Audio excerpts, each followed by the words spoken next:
Et ce qui est aussi trop beau dans ce métier, c'est qu'on peut recevoir un appel et ça change votre vie. Une étoile, tu sais à quoi ça tient? J'ai envie de me barrer. Fais pas ça. Waouh, je dirais que Régis Varnier dans ce film-là brouille les pistes. Il permet aux spectateurs de mener l'enquête eux aussi.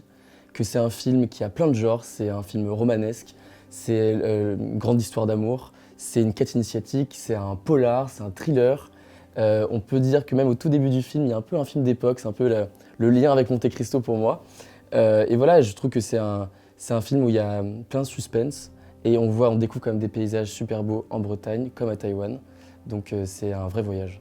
Déjà, moi, je venais finir de tourner Monte Cristo, donc un mois avant que je rencontre Régis. Et j'étais un peu stressé parce que forcément, dès que tu termines Monte Cristo, en fait, j'avais pas passé casting depuis 3-4 mois. Donc c'est-à-dire que je savais que je tournais pas quasiment de tout le printemps.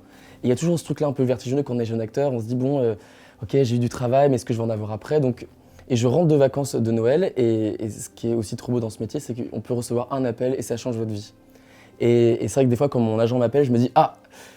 En général, il me laisse toujours des vocaux. Alors là, quand il m'appelle, je sais que c'est un truc important. Et il m'appelle, il me dit « Écoute, il y a Régis Varnier, le réalisateur qui a eu l'Oscar du meilleur film étranger, enfin le dernier en date français. Il veut te rencontrer. » Donc là, j'avais 1h30 pour me préparer. Et normalement, quand on rencontre un réalisateur, on fait ses devoirs, on regarde des interviews, on regarde ses films. Et là, c'est vrai que je connaissais de nom ses films, mais je ne les avais jamais vus. Donc ça m'avait un peu stressé. Finalement, j'ai rencontré un homme qui a plein d'humour, très simple, très bienveillant. Et j'ai rencontré Julia de Nunez qui joue Clara, mon amoureuse dans le film, que 2 semaines avant le tournage pour les essais filmés.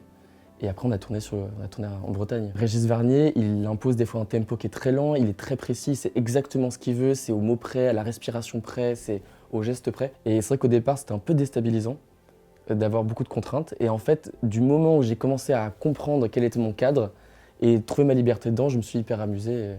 C'était chouette, mais c'était une façon de travailler qui était hyper différente de ce que j'avais fait avant.